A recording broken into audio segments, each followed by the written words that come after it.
পঞ্চায়েত নির্বাচন পালংঘাট মণ্ডল বিজেপির কর্মী সম্মেলন দর্মিখালে। গ্রাম পঞ্চায়েত নির্বাচনকে সামনে রেখে পালংঘাট মণ্ডল বিজেপির উদ্যোগে বুধবার দর্মিখাল বারোই বস্তি দুর্গাবাড়িতে বিজেপির এক বিশাল কর্মী সম্মেলন অনুষ্ঠিত হয়। বিজেপির পালংঘাট মণ্ডল সভাপতি অপূর্ব দাসের পৌরোহিত্যে অনুষ্ঠিত কর্মী সম্মেলনে আসন্ন গ্রাম পঞ্চায়েত নির্বাচনে পালংঘাট ব্লকের 9টি আঞ্চলিক পঞ্চায়েত আসন সহ গঙ্গানগর রুকনি জেলা পরিষদ আসন দখলের জন্য দলীয় কর্মীদের জোরদার প্রচার অভিযানে ঝাঁপিয়ে পড়ার আহ্বান জানান দলের নেতৃবৃন্দ। শুরুতে সংবিধান প্রণেতা বাবা সাহেব ডক্টর ভীমরাও আম্বেদকর ও ভারত মাতার প্রতিকৃতির সামনে প্রদীপ প্রজ্বলনের মধ্য দিয়ে কর্মী সম্মেলনের সূচনা হয়। পরে সম্মেলনে বক্তব্য রাখেন মণ্ডল সভাপতি অপূর্ব দাস, দলের প্রভারী রাজেশ দেব, গঙ্গানগর রুকনি জেলা পরিষদ আসনের বিজেপি মনোনীত প্রার্থী মিহিরকান্তি রায় সহ অন্যান্যরা। এদিন পালংঘাট ব্লকে 2টি জিপি থেকে বিনা প্রতিদ্বন্দ্বিতায় জয়ী 2 আঞ্চলিক পঞ্চায়েত সদস্য ও বিনা প্রতিদ্বন্দ্বিতায় জয়ী 13 জন গ্রুপ সদস্যকে গামছা দিয়ে সম্মান জানানো হয়। এদিনের কর্মী সম্মেলনে অন্যান্যদের মধ্যে উপস্থিত ছিলেন প্রাক্তন জেলা পরিষদ সদস্য স্বপন দাস, ওবিসি মোর্চার সভাপতি কৃষ্ণজীবন দেবনাথ, সোমেননাথ দাস, শ্যামবাবু রায় সহ অন্যান্যরা। সবাই আজকে এখানে উপস্থিত হয়েছেন। এই নির্বাচনটা যদি আমরা ভারতীয় জনতা পার্টির যারা কর্মকর্তারা আছি, আমরা যদি সেটাকে সহজ ভাবি তো ভুল হবে। কারণ এখানে প্রতিপক্ষ একটা দলের সঙ্গে আমাদের প্রতিদ্বন্দ্বিতা করতে হচ্ছে এবং সেই প্রতিদ্বন্দ্বিতায় সবাই যদি ঐক্যবদ্ধ হয়ে কাজ না করে তাহলে আমাদের যারা প্রার্থী দল থেকে মনোনয়ন দিয়েছেন তাদেরকে জয়ী করা সম্ভব হবে।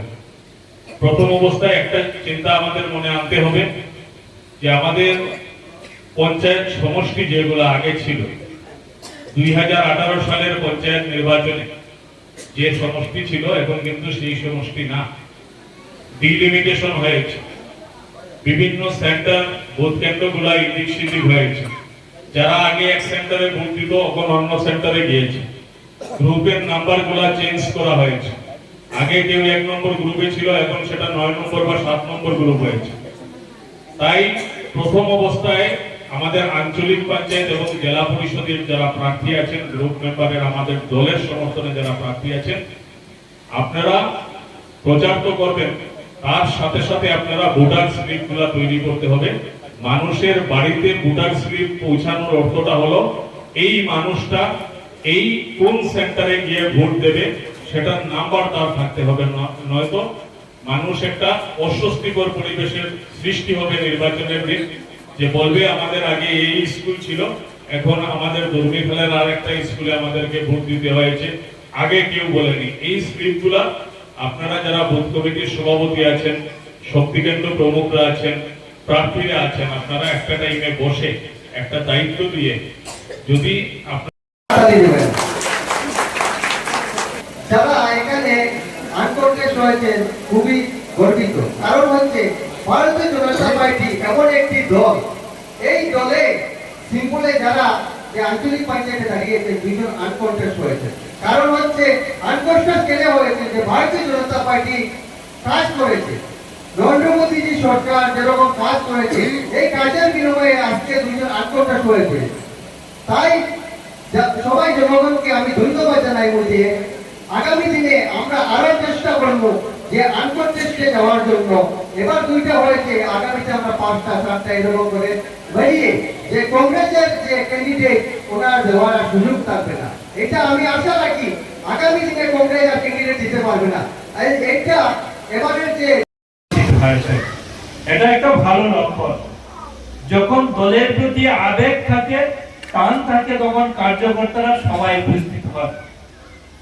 এত সংখ্যায় উপস্থিত হয়েছে, এটা থেকে আমরা নিশ্চিত ভাবে বলতে পারি এই মণ্ডলে আমরা জেলা পরিষদ তো পাবোই, আমরা সব কোটি আঞ্চলিক পঞ্চায়েত আমরা দখল করবো, এটা নিশ্চিত ভাবে বলতে পারি। কারণ উপস্থিতি প্রমাণ করে, উৎসাহ দেয়। 2 জন পঞ্চায়েত আঞ্চলিক পঞ্চায়েত সদস্য ইতিমধ্যে নির্বাচিত হয়েছেন।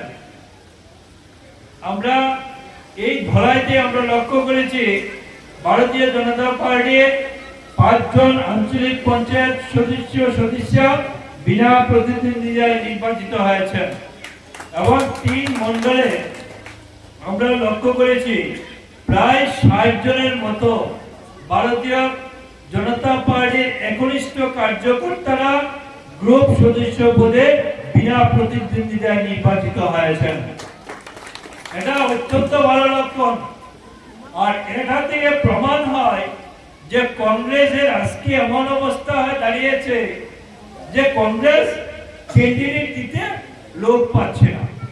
কংগ্রেস বাড়ি বাড়ি যাচ্ছে, গিয়ে প্রার্থী দাঁড় করানোর চেষ্টা করছে, কিন্তু সব জায়গায় প্রার্থী দাঁড় করাতে পারেনি। কংগ্রেসের অবস্থা আজকে এই জায়গায় দাঁড়িয়েছে।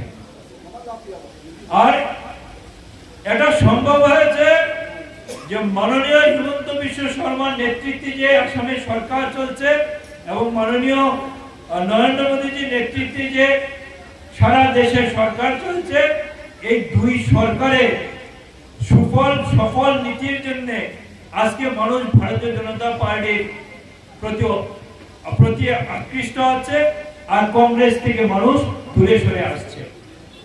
এটাই হচ্ছে আজকে প্রত্যেকটা স্তরে সরকার মানুষের জন্য কাজ। আমাদের এখান থেকে চলে গেছে